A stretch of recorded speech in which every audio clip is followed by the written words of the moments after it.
bahwa mendengar pidato yang disampaikan oleh Bu Menteri, kebijakan anggaran dari perlindungan sosial itu yang nomor satu itu adalah perbaikan basis data dan metode pensasaran dalam penentuan penerima program manfaat.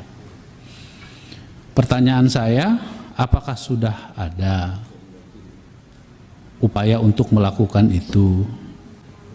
Ya, karena kami masih belum melihat ada satu misalnya kalau di sini disebutkan ya bahwa reformasi pensasaran dalam penentuan penerima manfaat program perlindungan sosial itu antara lain dengan memanfaatkan Regsosek itu. Ya, Regsosek dan pengembangan digitalisasi penyaluran manfaat dengan pemanfaatan teknologi sekaligus meningkatkan inklusi keuangan.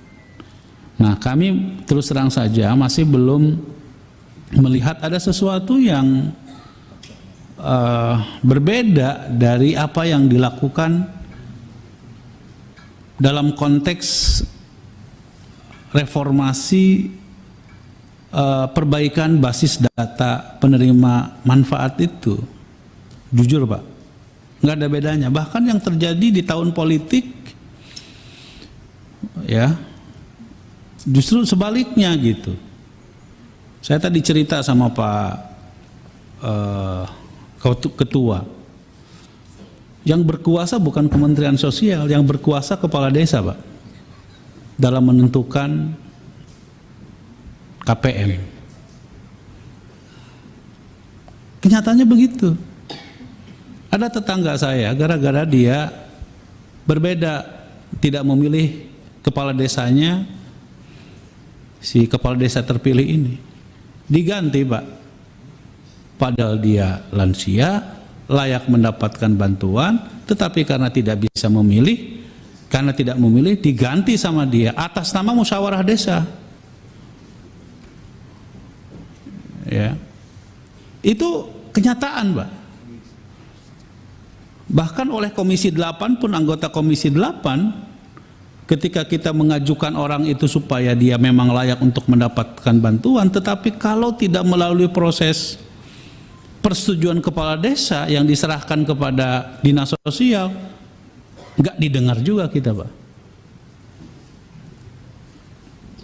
Kalau menggunakan teknologi seharusnya itu nggak boleh terjadi gitu loh.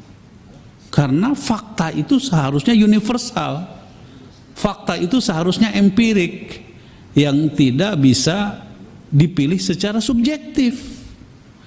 Nah karena itu saya ingin menegaskan bahwa soal apa yang disampaikan oleh Kiai Musli, soal apa yang disampaikan oleh Bu Endang, ya kenyataannya masih banyak masalah gitu soal DTKS ini gitu. Jadi karena itu saya kira Pak Sekjen, penting sekali kita untuk kembali memperbaiki ya. Dan kalau dilihat, dan sayangnya pada kesempatan ini Direktur Pusdatinnya, Kepala Pusdatinnya nggak hadir gitu. Padahal yang selalu menjadi sorotan oleh Komisi 8 adalah terutama soal DTKS ini. Jadi Pak Sekjen, saya ingin sekali bahwa ke depan tentu harus lebih baik daripada yang sekarang. Ya, dalam konteks itu semua.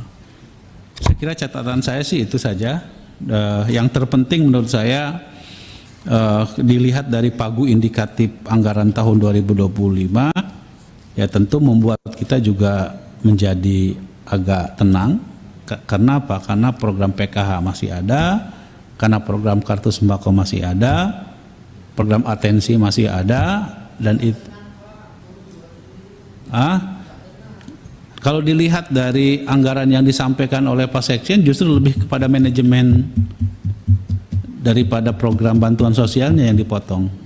Kelihatannya ya, tapi kan ini masih sangat dinamis gitu ya. Jadi karena itu saya kira harus jadi catatan. Nah, yang paling terakhir Pak, saya ingin menyampaikan saja bahwa soal tadi yang disampaikan oleh Pak Sekjen, kepastian dari semua pekerja atau semua tenaga SDM yang ada di Kemensos gitu ya, termasuk SDM PKH ini, gimana soal keberlanjutan P3K-nya, termasuk juga di dalamnya adalah SDM PKH. Karena kan kalau mengikuti undang-undang kan ada dua jenis ya, ada dua jenis SDM, ASN atau P3K. Di luar itu udah nggak ada lagi.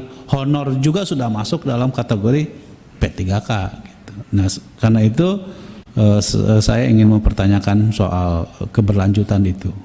Saya kira itu Pak Ketua. Terima kasih. Kemudian terkait DTKS Bapak, kami terima kasih masukannya, tapi insya Allah posisinya memang tadi Pak Muslik menyampaikan ke kami tadi, tidak apa-apa Pak, kami akan terima dengan sangat terbuka perbaikan-perbaikan terhadap itu, tapi memang yang perlu saya tegaskan bahwa kemarin itu memang sempat agak ricuh karena pada saat pembagian bansos lainnya yang di 2024 itu tidak menggunakan data DTKS. Jadi makanya kami juga posisinya kepengen tahu kira-kira seperti apa, dan memang upaya yang dilakukan Bu Menteri secara prinsip adalah kita memberikan kesempatan kepada siapapun untuk melaporkan jika tadi disampaikan Bapak Ibu ada hal-hal yang dirasa tadi kurang pas, bisa disampaikan melalui surat resmi maupun channel Usul Sanggah dan kawan-kawan. Karena memang tidak mudah mengelola data secara real di lapangan.